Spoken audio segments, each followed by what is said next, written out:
بسم الله الرحمن الرحيم الحمد لله رب العالمين والصلاة والسلام على نبينا محمد وعلى آله وأصحابه وسلم تسليما مزيدا ثم أما بعد إخوة الكرام السلام عليكم ورحمة الله وبركاته إخوان إن شاء الله في اليوم الحمد لله nous allons parler بين الله عز وجل sur un sujet qui est parmi les sujets les plus importants qui est donc le fait de lorsque la dureté du cœur يعني في دم قسوة القلب lorsque ton cœur eh bien il devient dur et cela peut se passer même sans que tu t'en rendes compte. Allah Jalla fi'ala fi kitabihi al-azim Allah tabaraka wa ta'ala nous rappelle dans le Coran ثم قست قلوبكم من بعد ذلك فهي كالحجارة أو أشد قسوة. Lorsqu'Allah Azza wa Jalla nous rappelle dans ce verset qui est parmi les versets les plus importants sur le sujet et qui nous dit et certes après cela leur cœur s'est endurci. Il s'est endurci à l'exemple de la pierre ou bien plus dur encore. Donc cela veut dire quoi? Certes vos cœurs, après quoi? Après que la vérité vous a été présentée, après qu'il vous a été expliqué le fait de la guidance, tout cela, de la foi, des versets et tout cela, vous n'avez pas cru en tout cela. À cause du fait de renier, de rejeter la vérité, eh bien ton cœur il s'endurcit. Wal'iyadu billah. Et c'est comme ça qu'Allah Jalla fi'ala nous dit encore plus que cela. Yani ashadu qaswah, le fait qu'il peut devenir même plus dur encore que la pierre, lorsqu'Allah subhanahu wa ta'ala te dit wa inna min al-hijarati lama yatafajjaru minhu al-anhar wa inna minha lama yashaqqaqu fayakhruju minhu al-ma' wa inna minha lama yahbitu min khashyati Allah. Plus dur que la pierre, pourquoi? Parce que la pierre qu'on connaît dure, eh bien, il se peut qu'aussi, comme Allah Jalla fi'ala te dit, parce qu'il y a certaines pierres qui laissent couler des ruisseaux, certaines pierres qui laissent jaillir de l'eau. Il y a même certaines pierres, eh bien, qui s'humilient par crainte d'Allah subhanahu wa ta'ala. T'imagines? Ce qui veut dire que Allah Jalla fi'ala, il te fait une comparaison entre le cœur dur et la pierre. Cela veut dire que l'être humain, al-bashar al-insan, il peut à un moment, à cause de beaucoup de choses, il peut à un moment eh bien, être touché par la dureté du cœur et qui devient plus dur que la pierre. Allah Jalla fi'ala, notre créateur, il nous rappelle à quel point l'être humain, ton morceau de chair que tu as dans ta poitrine, celui-ci, c'est pas qu'il devient comme de la pierre, que tu vas toucher ton cœur comme de la pierre, non. Les sentiments, tu vois, qui nourrissent ton cœur deviennent aussi durs que la réaction d'une pierre. C'est comme ça que tu dois comprendre. C'est pas que ton cœur devient une pierre à proprement parler. C'est que les sentiments qui peuvent être ressentis par ton cœur, tu vois, les mouvements de ton cœur par le fait de comment tu dois apprécier les choses, par ton cœur, parce que tu sais que ton cœur, il comprend, il analyse. C'est le cœur qui médite. Eh bien, celui-ci, par le fait que, eh bien, il ne reçoit pas la vérité, il ne veut pas recevoir la vérité, il ne veut pas entendre tout ça, il peut devenir plus dur qu'une pierre. L'exemple est vraiment significatif. Comme quand Allah Jalla fi'ala te dit Alam ya'ni lilladhina amanu an takhsha qulubuhum li dhikrillah wa ma nazala min al-haqqi wa la yakunu kalladhina utul kitab min qablu fa tala alayhim al-amad fa qasat qulubuhum. Comme quand Allah Jalla fi'ala te dit n'est-il pas temps à ceux qui ont la foi de craindre leur Seigneur, que leur cœur craigne eh bien au rappel d'Allah subhanahu wa ta'ala, et non pas donc par rapport bien sûr au fait que ton cœur y craigne et par rapport à ce qui a été révélé comme la vérité, et non pas comme ceux qui ont reçu le livre, qui ont trouvé le temps trop long et dont leur cœur s'est endurci. Comment est-ce que le cœur s'est endurci à cause du temps trop long?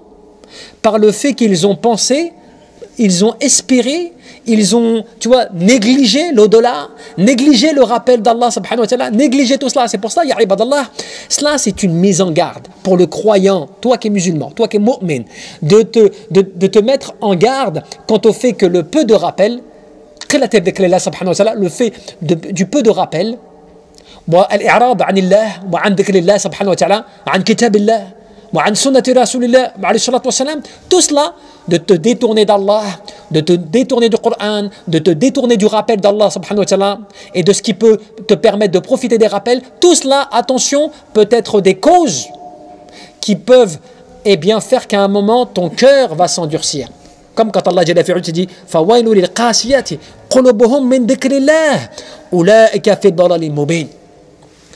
Allah Jalla fi'ala, regardez ce qu'il te dit dans ce verset. Quand il te dit malédiction, malheur à ceux qui ont leur cœur, qui a durci. Ils ont subi al-'iyad billah, al-wail, qui est une forme de punition, de châtiment, les yawm al-qiyamah, qui subiront à cause de leur cœur qui s'est endurci au rappel d'Allah subhanahu wa ta'ala. Allah Jalla fi'ala te dit Oulaïk, c'est-à-dire ces gens-là, eux, voilà ceux qui sont dans un égarement évident. Au point que, subhanallah, le prophète, qu'est-ce qu'il t'a dit? La tukfiru al-kalam bighayri dhikrillah. Fa inna kathrat al-kalam bighayri dhikrillah qaswatun lil-qalb. Wa inna ab'adu an-nas min Allah jalla fi'ala al-qalbu al-qasi. Le prophète, il te met en garde. Attention à l'excès de parole sans le rappel d'Allah. Attention à l'excès de parole, le fait de déverser beaucoup de paroles sans le rappel d'Allah. Parce que le fait de l'excès de paroles sans le rappel d'Allah durcit les cœurs. Et les gens les plus éloignés d'Allah sont ceux dont leur cœur est dur. Et comment tu fais pour avoir un excès de parole? Eh bien, tu vois, des fois, sans que tu te rendes compte, et beaucoup d'entre nous, ça se passe comme cela. Ta semaine, elle passe, tes journées, elles passent. Fais un quota, fais une analyse. Des fois, tu vois que dans la journée, tu as très peu parlé d'Allah Azza wa Jal. Le rappel d'Allah, dhikr Allah, tilawat al-Qur'an, lire le Coran, faire des tasbih, tahlil, takbir. Pourquoi? Parce que tu es pris par l'activité mondaine. Tu es pris par ton activité tous les jours. Tu vois, au point que tu oublies. Tu oublies le rappel d'Allah, tu oublies le fait d'évoquer, d'invoquer, de supplier Allah Azza wa Jal par ta langue, par ton cœur, par tes membres. Et tu vois, le fait de tomber dans l'excès dans cela, eh bien, ça peut durcir ton cœur sans que tu t'en rendes compte. Sans que tu t'en rendes compte. Et c'est pour cela que, eh bien, il y a quelque chose qui est très intéressant. Quelles sont les causes? Quelles sont les causes?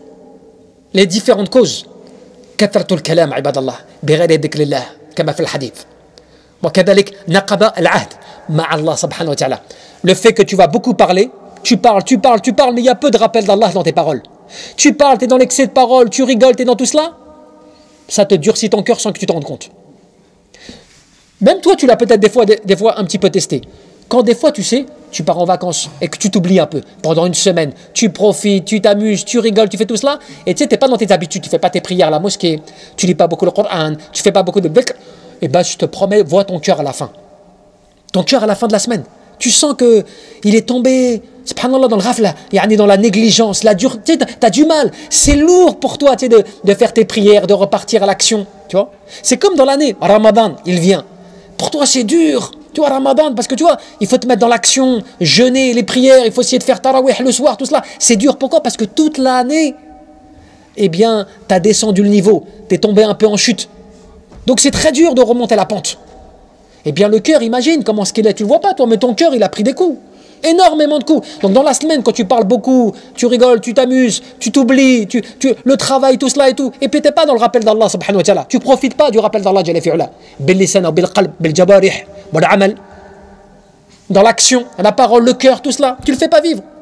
Et aussi, ce qui durcit ton cœur, c'est le fait que tu manques à l'engagement vis-à-vis d'Allah azza wa jalla. Que tu manques au fait de respecter l'engagement. C'est une cause, eh bien, de cela. C'est pour ça qu'Allah jalla fi'ala te dit فبما نقضهم ميثاقهم لعنهم وجعلنا قلوبهم قاسية. Parce qu'ils n'ont pas respecté l'engagement, parce qu'ils n'ont pas tenu leur engagement et leurs promesses, Allah Azza wa Jal a durci leur cœur.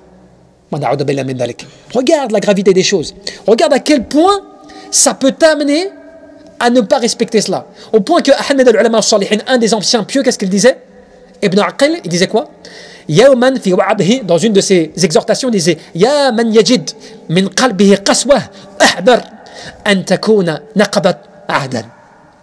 Il disait oh toi dont tu sens la dureté dans ton cœur, prends garde, au fait que tu es manqué à l'engagement vis-à-vis d'Allah Azza wa Jal.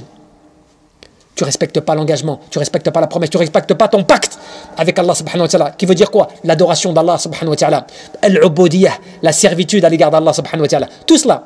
Et aussi, méfie-toi de quoi? Surtout, ça concerne beaucoup de gens. Al-kibar, Bouassirar, tout le monde. C'est le fait de beaucoup rigoler. De beaucoup rigoler.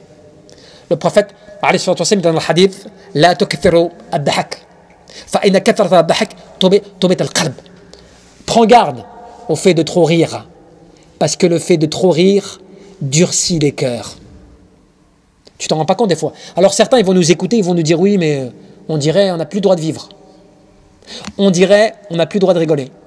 On dirait, tu vois, on n'a plus le droit de profiter un petit peu de la vie. Tu vois, mata'addunya, un petit peu la jouissance mondaine. Cela ne veut pas dire cela.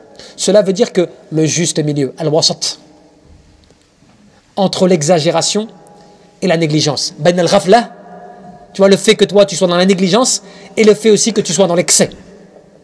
Le juste milieu. Tu peux rigoler, tu peux sourire, tu peux faire des choses comme ça, ce n'est pas le problème. Mais ça ne doit pas être le quota important de ta vie. Dans la journée, sur 100% de ta journée, il ne faut pas que ça soit 60% de rigolade, 80% de rigolade. Tu peux rire. Walakin, il faut que ta journée, elle soit alimentée par le dhikr, par le rappel, par l'exhortation du cœur, de la langue, des membres, peu importe.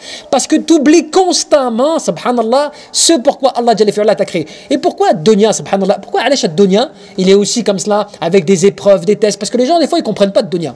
Ils pensent qu'à dunya, oui, mais c'est difficile, tu vois, l'épreuve, tu vois, les tentations, on essaie de lutter, mais c'est difficile. Tu vois, vraiment, je résiste, mais j'y arrive pas. C'est pas que tu n'y arrives pas, c'est qu'il faut comprendre le rôle de dunya. Ce bas monde, il est une tentation. C'est comme l'assoiffé à qui on présente un verre d'eau. C'est normal qu'il ait envie de le boire, il a soif. Mais il faut savoir, est-ce que cette eau, pour toi, elle est potable ou pas? Parce que si tu as soif, mais que tu bois une eau qui n'est pas potable, tu vas la boire et tu vas te tuer en même temps. Il faut à un moment prendre du recul. Donc, cette dunya, il t'attire, Allah a voulu cela. Inna ja'alna ma'ala al-arda zinatan laha linabluwahum.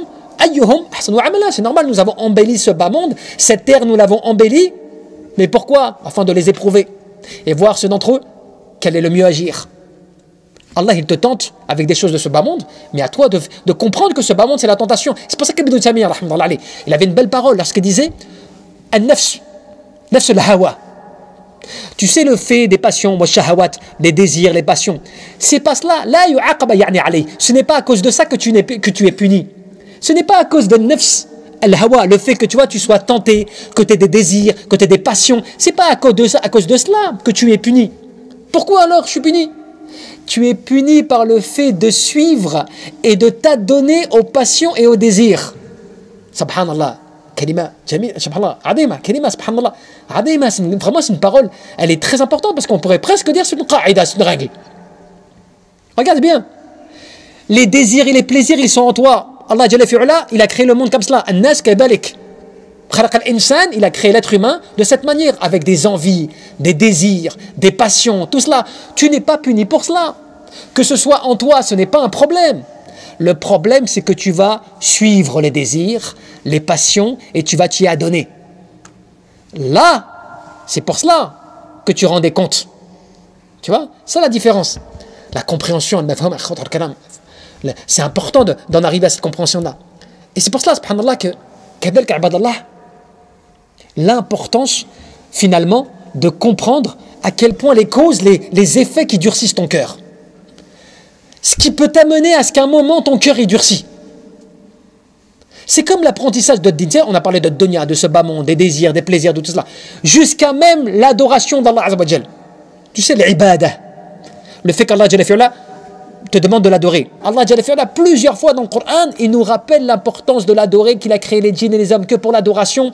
Oh, vous les gens, adorez votre Seigneur, celui qui vous a créé et a créé ceux qui étaient avant vous, et ainsi de suite. Constamment. Mais est-ce qu'on a compris le sens de l'adoration? Quand des fois les gens, ils ne comprennent pas pourquoi ils doivent faire leur prière, pourquoi ils doivent jeûner, pourquoi ils doivent faire ceci. Ils le font, mais ils ne comprennent pas vraiment pourquoi. Ce qui fait qu'ils tombent dans le kaba'ir. Parce que beaucoup de péchés aussi, beaucoup de péchés durcissent ton cœur. Tu vois, un voile est venu recouvrir leur cœur de par le fait des actions qu'ils ont commis. Et c'est pour ça que, subhanallah, que Bakar Hamid al-Ulama, Al-Kibar, parmi les grands savants, Cheikh Salih al-Cheikh, eh bien, il rappelait une anecdote concernant Sahab al-Kitab, al-Tawhid, l'auteur du Kitab al-Tawhid. Regardez la compréhension, très important. Un jour, ce cheikh, il est avec ses élèves. Il est avec ses élèves et ils ont étudié le Kitab plusieurs fois. Kitab al-Tawhid, plusieurs fois. D'accord? Et à un moment, le cheikh, il pose la question à ses élèves. Et il leur dit, est-ce que vous avez... ou plutôt, il leur a dit, voilà, on va... Ils avaient terminé le Kitab, 3 fois, 4 fois. On va refaire encore le Kitab. Et les Talab al-Ilm, qu'est-ce qu'ils ont dit? Ceux qui y participaient, c'est comme si vous et moi là, on étudiait un sujet, et après qu'on l'a étudié, je vous dis, bah, Inch'Allah, on va recommencer. Il y en a beaucoup d'entre vous, déjà, ils vont partir. Et là, qu'est-ce qu'ils ont fait, les étudiants? Ils ont dit, ya Cheikh, t'aurais pas un autre sujet? Un autre sujet qu'on peut étudier, qui pourrait nous faire plaisir, un autre sujet. Le Cheikh, il dit, d'accord, je vais réfléchir. Il revient après, et il leur dit, en fait, il est venu avec un visage un peu... tu vois, un peu choqué, un peu... Et donc, les étudiants, ils disent, ya Cheikh, qu'est-ce qui se passe et tout, il y a un problème? Il dit, oui, on m'a transmis une nouvelle, on m'a appris quelque chose là. Il fait quoi donc? Il fait, j'ai appris que des gens ont immolé un coq à la porte de leur maison. Et ils ont après, donc, avec le sang du coq, ils ont mis comme ça sur la porte et partout, en fait, pour bénir, c'est le baraka, ils cherchaient le baraka par rapport à cela. Ils ont dit, voilà, ils ont fait ça, les gens. Et les étudiants, ils ont dit, oh, Allah musta'an, c'est grave. Et après, qu'est-ce qu'il fait? Il fait, le lendemain, il revient, pareil encore. Et donc, les étudiants disent, ya Cheikh, qu'est-ce qui s'est passé alors pour l'histoire? Parce que lui, il dit, je veux me renseigner et tout. Et les étudiants, ils disent alors, qu'est-ce qui s'est passé par rapport à l'histoire d'hier qu'il nous a raconté Cheikh? Il fait, non, il y a quelque chose de pire encore. Cette histoire, c'est bon, j'ai vu ce qu'il en était et tout, c'est bon, j'ai vu. Ou non, quelque chose d'autre. Il fait quoi? Il fait, j'ai entendu dire qu'une personne a forniqué avec sa mère. Zina, avec sa mère. Alors, écoutez bien, tout le monde a dit, wa na'oudou billah. Il a fait la fornication avec sa mère et tout. Donc, les élèves étaient perturbés, hein, ils étaient choqués. Et Cheikh, qu'est-ce qu'il fait? Il dit, bon, c'est bon, pour le kitab qu'on va réétudier, on va refaire Kitab al-Tawhid. Mais pourquoi? Parce que le Cheikh, il a compris que les élèves n'avaient pas compris encore. C'était quoi le Tawhid? Pourquoi? Parce qu'ils ont trouvé plus grave le fait que la personne, elle ait forniqué avec sa mère, que ceux qui ont immolé un coq avec du sang sur la porte et la maison. Parce que quand tu immoles comme ça, qu'est-ce qui se passe? Tu fais appel, djinn, wa shayatin. Donc c'est le monde de l'ghaïb. Donc c'est quoi? C'est du shirk akbar, c'est du grand polythéisme. Et le shirk akbar, qu'est-ce qu'il fait? Et normalement, il te fait sortir de l'islam. C'est très grave. Alors que quand ce qui s'est passé pour le péché de l'homme avec sa mère, c'est un péché. Min al-kaba'ir, parmi les grands péchés. Voilà, c'est pas du shirk. Ce péché-là ne fait pas sortir la personne de l'islam. Donc, c'est un grave péché, c'est grave. Mais c'est pas plus grave que le fait de faire quelque chose pour autre qu'Allah. Ou tu immoles pour l'autre qu'Allah. Donc, qu'est-ce qui s'est passé? Le cheikh, il a compris que les élèves, 2 fois, 3 fois, 4 fois, ils n'avaient pas compris encore le sujet. Donc, qu'est-ce que ça nous apprend, nous? Que c'est bien, on comprend le dîn, on écoute, mashallah, on lit des livres 15 fois. C'est pas le problème. Mais dans ta vie, dans la réalité de ta vie, comment tu as compris ça? Comment tu as compris le Coran? Comment tu as compris les règles de pas associer? Et c'est vrai, le ulama disait quoi? Il disait, et c'est vrai, regardez les gens, t'entends des fois à la télé, l'autre il a fait ceci, il a fait cela, l'autre il a joué au poker, l'autre il a joué au loto, l'autre il a bu du vin, c'est grave. Tu sais, les gens, ça les choque. Si on te dit, t'as vu ton voisin? T'as vu, machallah, à chaque fois il parle à la mosquée, machallah, tu l'as vu ou pas? Oui, il boit de l'alcool, hein. Je l'ai vu. Et il a forniqué avec un tel et tout. Ça va te choquer. Mais si tu apprends peut-être que chez lui, je sais pas, il a organisé un truc, je sais pas, il est parti ramener des gens pour guérir quelqu'un, les gens ils ont cassé des œufs, ils ont pris un tissu, l'ont mis dans la terre, ils ont, je sais pas, ma'raf ce qu'ils ont fait et tout, qui est du shirk. Et bien toi, qu'est-ce qui va se passer? Tu vas dire, mais allez, tu vois les gens, pour toi peut-être dans ton cœur c'est moins grave, alors que c'est bien plus grave que tout ce qu'il a fait derrière. Parce que le kaba'ir, les grands péchés, par rapport au shirk billah, c'est pire, parce qu'Allah Azza wa Jal, il ne pardonne pas le shirk billah pour la personne qui meurt comme cela. Alors que les grands péchés, Allah Azza wa Jal, il peut te punir al qiyamah, mais tu restes quelqu'un qui a la foi, l'iman billah Azza wa Jal.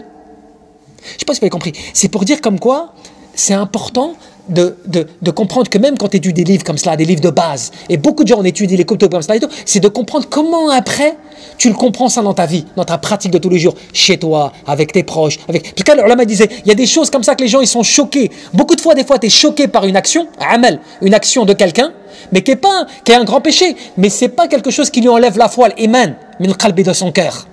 Alors que des fois, il y a quelqu'un qui va faire des choses qui va lui faire sortir l'iman du cœur. Tu vois, qui est plus grave, et toi tu vas pas être choqué. Et pourquoi ça veut dire quoi? Ça veut dire que tu n'as pas compris l'importance de, tu vois, des droits d'Allah Azza wa Jal sur son adorateur. Tu t'es pas rendu compte de l'importance de, tu sais, des règles d'Allah sur sa créature. Tu as donné plus d'importance par rapport à al-ibad, tu vois, des droits entre les adorateurs, mais tu n'as pas donné l'importance par exemple du droit d'Allah sur son adorateur. C'est plus grave. Et cela, subhanallah, ibadallah, ça nécessite, c'est pour ça que c'est important de comprendre, c'est pour ça que nous on doit apprendre ça au maximum quand on peut, de ne pas négliger et d'apprendre à nos enfants, de bien comprendre cela, pour pas qu'ils tombent dans des choses, ils vont croire que c'est plus grave ça, alors que c'est pas plus grave. Ce qui est plus grave, c'est quand tu vas jurer par la tête de ta mère, de ton père. C'est plus grave que quand tu vas faire un péché. Parce que là, tu as juré par autre chose. Fahmtum? Taïb, vous avez compris quel exemple? L'exemple, c'est que entre le kaba'ir, les grands péchés, ça ne fait pas sortir de l'islam. C'est ça qu'il faut bien comprendre. Pour le shirk, ça te fait sortir de l'islam. Hada, c'est les qawaïd, les règles, les fondements au sol. Il faut bien rentrer dans ces sujets. On a des exemples. Il faut bien rentrer dans ces sujets pour bien comprendre.